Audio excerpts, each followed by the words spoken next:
Can you guys see that slide? I hope you can. It's a method called EARS, and I learned this in the Restorative Training Justice program that I did. And so one of the reasons I do, I know Maggie knows that I'm doing this, I'm working with the City of San Francisco Economic Development Office and the Black Chamber of Commerce, and I'm helping renegotiate tenant leases, commercial tenant leases with landlords. And I see that there has been such a breakdown in communication between these two parties, and I've been called in to be that mediator, that go-to person. And so this is not only giving me another life skill, this is giving me something of another skill that I'll be able to use on my consultation fee as a real estate advisor. So there's always sort of really great, and I'm being honest, being here in commercial real estate or real estate, so wonderful to have a passive income, right? It's so important to have other money coming in, right? So this is one of the reasons why it kind of dawned on me, like, hey, you're doing this work for the city, why not go above and beyond, get certified, get a skill, and then be able to make $450 an hour doing consultations, right? But still, I'm bringing this to you, and I hope I'm jogging your mind and giving you an idea too, because there's a lot of ways for us to be able to make money here in real estate, and we got to stay on it, right? So the piece of here talking about the EARS, we're talking about restorative reparations and practices when it comes to commercial real estate. Empathy, putting yourself in the other's shoes. We know what that is. Empathy and sympathy are two different things.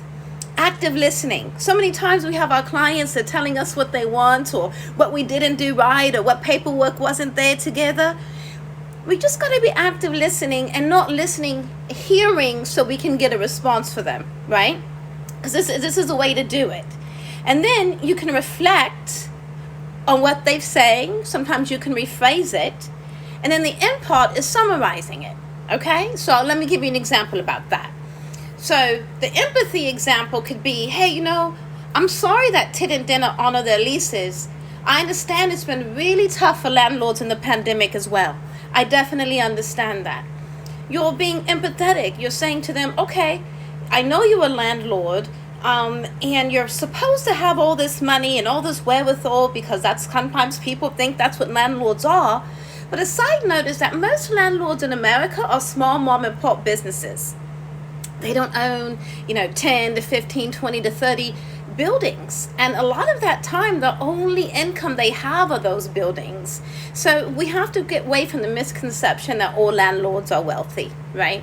So, and that's just part of being empathetic, right? Because I know for a fact in this wealth builders community, we're going to be future landlords too. You guys are going to be future landlords. Some of you already are. And we have to already have that empathy piece, right? Active listening. Yeah. So this is the next one, active listening. So that's a tough situation to be in. How did it feel when the landlord evicted you?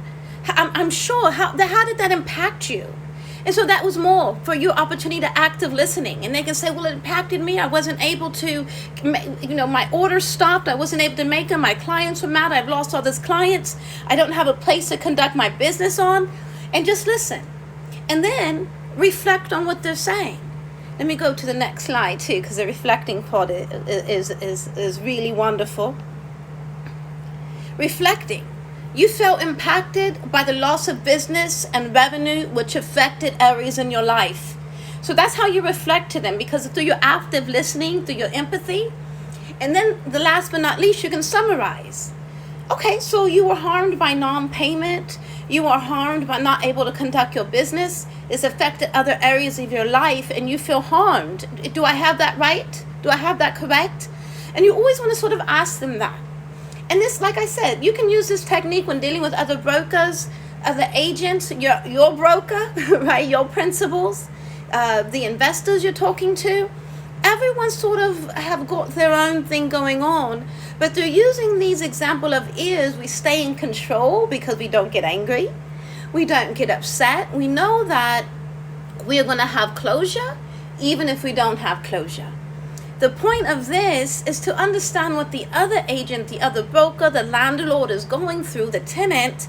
So not only that we can come up with a great solution when it's time, but this method is not about creating solutions. It's about being okay with two things. We've got some closure on it. We're moving forward. We can work together again in a deal. Number 2, we don't have closure on it, but we're both okay with that. If we work together again, good, but maybe we won't. And that's the power. Commercial real estate, residential real estate, multifamily, land, it's all about collaboration and network. So this is about how to keep the water under the bridge. And may the bridges you burn when it comes to it light the way to your success. I don't believe in burning bridges, but I don't believe in getting trampled on either. And as we use these tools, we become able to understand the difference, to know each what to do at that time. Hey guys, how are you? Thank you so much for joining us. I appreciate you. If you have any questions, let me know. Once again, we're talking about restorative practices when rebuilding relationships in real estate that have come apart, that have been broken down, and giving you the tools so as a broker, as an agent, as a developer, as an investor, as a buyer, and as a seller, you can move forward being stronger, having more empathy, being more of an active listener, using these reflection and rephrasing tools and summarizing. And it's also giving you an opportunity to kind of detach from the situation, because you know that there's a method you're going to go through to get to the point of what you need to get through, which is either having the closure of doing the deals again, not having the closure, being okay with it, and deciding whether or not that you want to continue working with that person. You want to work with people that you feel good about working with, and that's the main thing. Also, too, I want to remind you guys, this stuff is from the newsletter that I wrote this week. I write newsletters every week to talk to you guys about different stuff in real estate. So if you want to sign up, it's in the bio over there. And there's a lot of great information, and I write all of these myself. You guys really know I'm a real estate junkie, and I'm never going to get it together, and I'm never going to change, okay? This is my thing. So we're going to be wrapping up here in a little bit. If you guys have any questions, let me know. You can always connect with me on Loan Commercial Real Estate, the Facebook page. And you can vent in there, put referrals in there, do whatever you want. It's just our community, right? So small things make a difference, a big difference. Knowing at what point did the communication break down?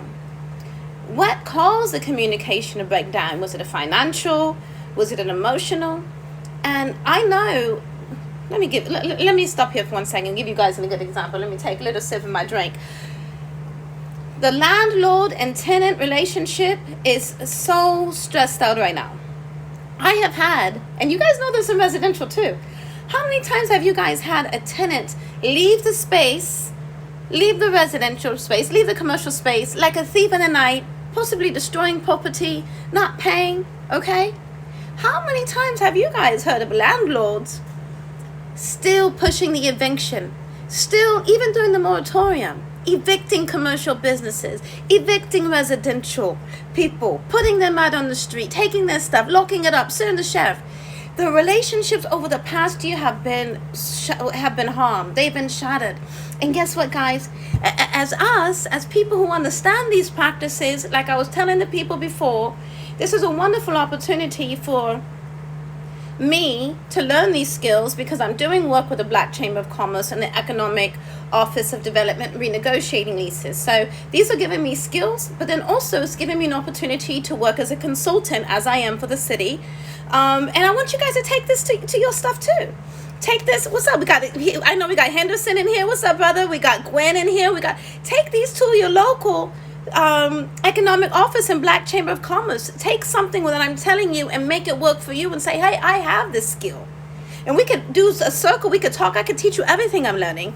And then this might be an opportunity. I mean, it depends how much experience you have. But this might be an opportunity for you, because I guarantee you there's businesses right now that are contacting those offices and saying, I need help. I've got to renegotiate this lease. I don't know where to start. I've got no communication with the landlord. There's landlords that are calling. Is there an agent or someone who can help this person find another space and get them out of my building because I can't kick them out? This is a resource for you. So it's the Economic Office of Development. Every city has them. Small towns, large towns. And then go to the Chamber of Commerce.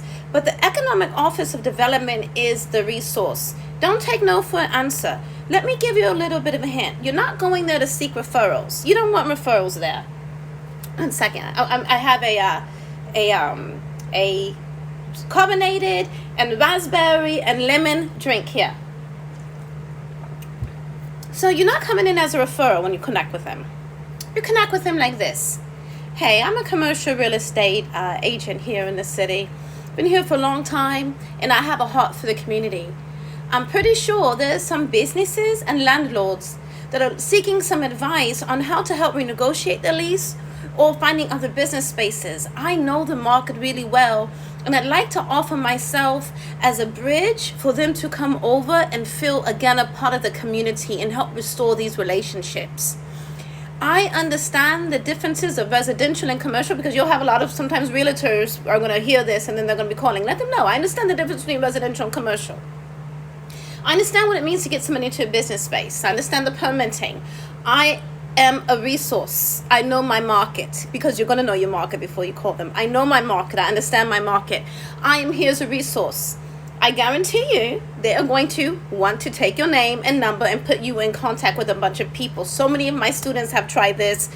This is one of my techniques, and to become a real estate person that's boots on the ground, that when they need something, they're going to pick up the phone and call you, right? So go ahead and contact your Office of Economic Development. Please let me know how that works out, and I just know it's going to work out. I know that's one of the things that I do.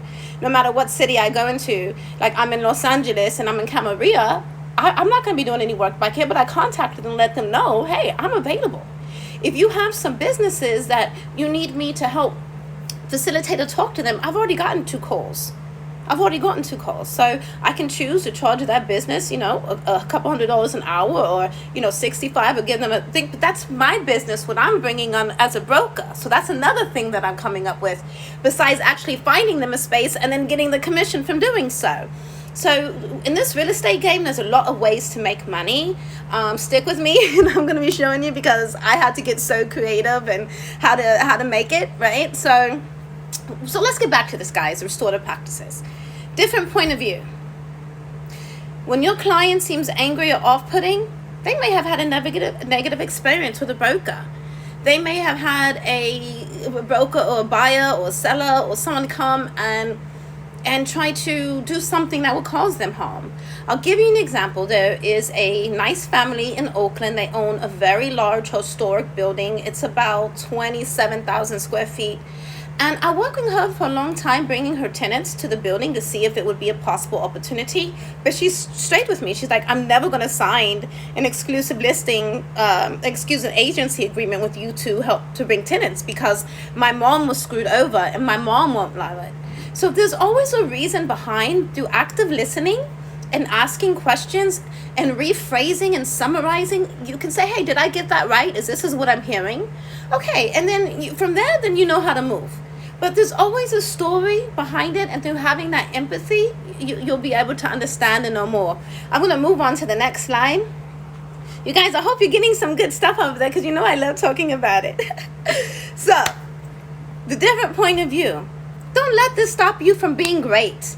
No matter what negativity comes your way, you are on a different path of success, right? So don't worry about it. You're going to have some negativity in that, but using the ears method and kind of understanding that is going to give you some tools and techniques in your tool belt to be able to assess and move forward, right? Because that's what we want to be doing, move forward, right? So what remains the same? Active listening never goes out of style. Smiles never go out of style. Being understanding and being kind never go out of style, guys. Okay? So that's it. That's my live for today. I hope you're doing wonderful. I hope everybody's doing great. Thank you so much for coming to support. Please share this information that DK by the Bay is giving. Also share the Learn Commercial Real Estate. We're here for you. I hope you guys have a wonderful day, and all the dreams that are supposed to be yours for your highest and best self come true. God bless, guys. See you later. Oh, any questions? We good? Okay. I gotta go anyway. Love you guys.